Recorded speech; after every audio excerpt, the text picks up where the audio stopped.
Ah putain.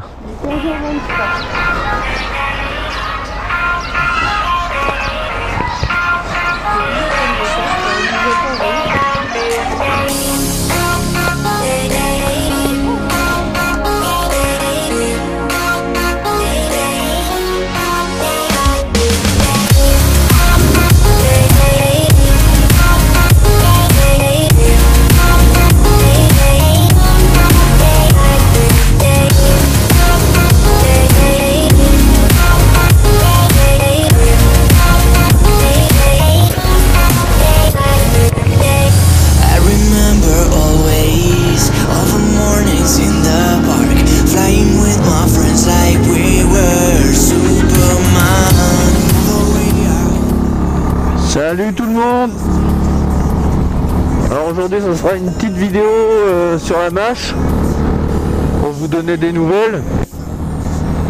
Donc maintenant ça fait un petit bouton que je l'ai. J'ai fait là j'en suis à 1800 km. Et bon bah jusqu'à maintenant j'ai pas eu de soucis au banc hein, sur la machine, hein, ça roule toujours bien. Mis à part le fait du réservoir d'essence, hein, qu'il ne faille pas faire le plein jusqu'en haut, hein, parce que sinon la machine elle se noie. C'est un peu con mais c'est comme ça. Sinon bon, j'ai fait quelques petites modifs au niveau de la sonorité de la machine. Je sais pas si vous l'entendez vraiment.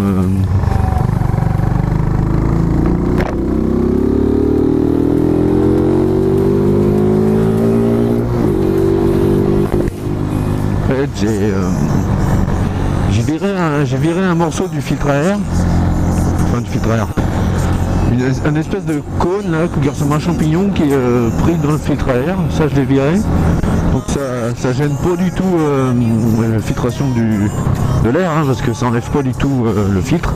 C'est juste un cône qui réduit la quantité d'air absorbée par le moteur. Sinon ça change pas du tout l'efficacité de la machine. Ça donne un bruit assez rauque comme on peut l'entendre. Après niveau échappement, j'ai fait quelques petits trous en sortie, hein. Ça c'est pareil, ça y donne un peu de voix, hein. C'est plutôt pas mal. Maintenant on m'entend arriver, hein. Pas mal de personnes qui disent on t'entend arriver d'assez loin. Bon, c'est le bruit d'une 125 quand même, hein. Pas une grosse moto. Sinon, niveau performance, je me tape le 110, allez voir 120 sur le plat avec vent dans le dos.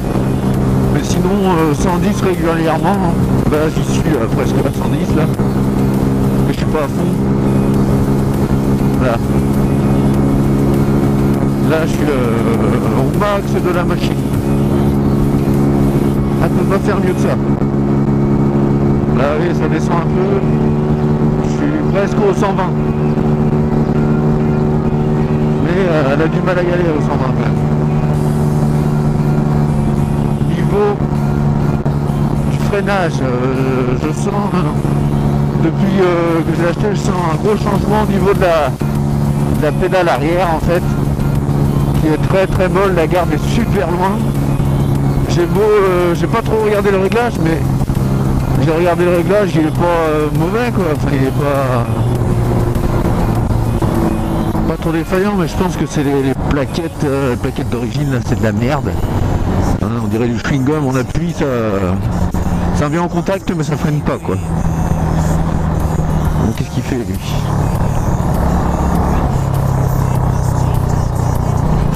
Sinon si j'ai un petit souci avec un des rétros, en fait les vis qui les tiennent en fait ici là, dans le support ici là, en fait vous avez un vis transversal qui a pété, qu'en fait mon rétro bougeait dans tous les sens, pourtant le vis était serré à fond donc j'ai voulu le resserrer, pourtant j'ai pas forcé, hein, ça a pété, donc c'est un peu de la cacaillerie de merde, hein. Donc j'ai changé ça aussi. J'ai perdu mon pot d'échappement aussi, enfin mon pot d'échappement, j'ai perdu un boulon du pot d'échappement, ce qui fait que ça a pas mal... ça fait du barouf, hein. Je me demandais ce que c'était d'ailleurs, parce que c'est venu d'un coup. Ça s'est mis à pétarader. Et en fait c'est un petit vis là, à tête clé à laine là, BTR, qui s'est barré. Donc je peux vous dire que ça c'est pareil, ça surprend. Bon, pourtant je vais le vérifier, hein, mais ça se barre quand même, hein, avec les vibrations. Cette machine, vu comment elle vibre, hein, c'est vraiment un truc de fou là, les vibrations. Vous pouvez pas faire de longue distance là-dessus, hein, c'est impossible. Sinon vous ressortez quand vous descendez. Je vous dis pas les...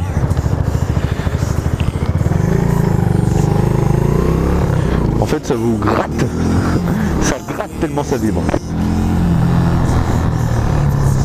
Mis à part ça, si j'ai essayé de faire une petite modif au niveau justement de ces vibrations. En fait je me suis fabriqué des rondelles en caoutchouc. Faire style un peu cylindre bloc. Mais je ressens pas vraiment de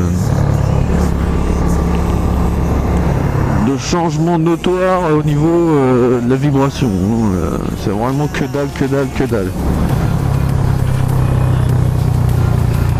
C'est vraiment insignifiant. Pour vraiment empêcher les vibrations, je sais pas ce qu'il faut faire, hein, mais il faudrait, je sais pas, carrément changer les cylindres blocs d'origine du moteur, parce qu'il y a des cylindres blocs. Hein. Il faudrait peut-être les changer entièrement par d'autres, mais bon c'est pareil, par d'autres, faut trouver lesquels, qualité aussi, ouais, enfin bref, c'est encore tout un changement, un prix je ne sais combien, pour un résultat pas certain.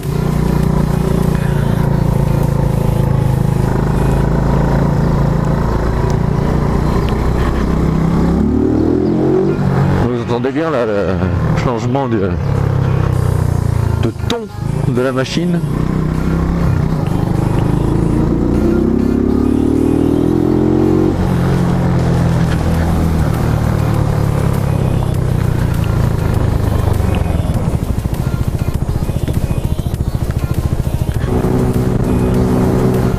Voilà, bon bah écoutez, c'était une petite vidéo hein, pour vous tenir, il y a du vent là,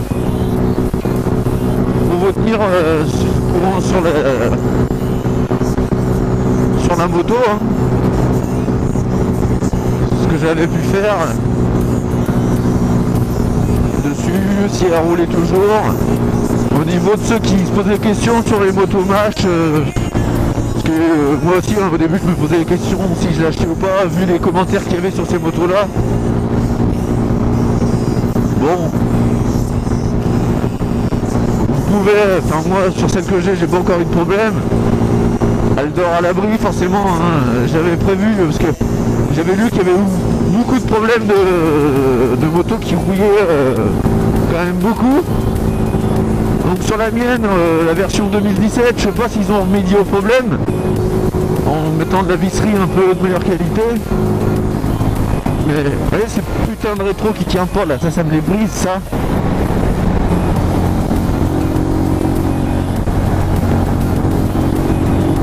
Il y a beau les serrer, hein. Putain, il n'y a rien à y faire. Puis là je crois que c'est mort. Enfin bref.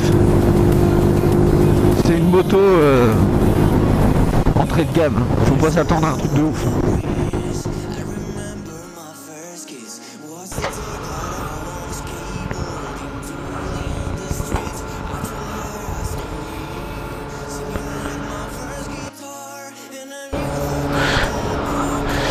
Oui, particularité, faut pas faire le plein jusqu'en haut.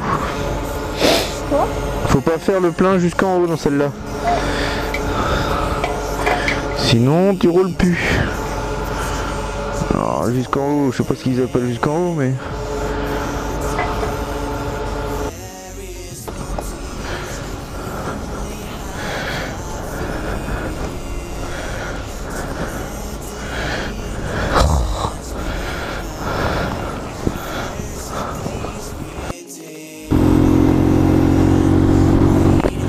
Voilà, j'ai plus qu'un rétro. Vous l'avez dit, ça tiendrait pas jusqu'à la fin de la balade. temps en temps, quand je suis parti, j'ai vérifié, il tenait bien quoi.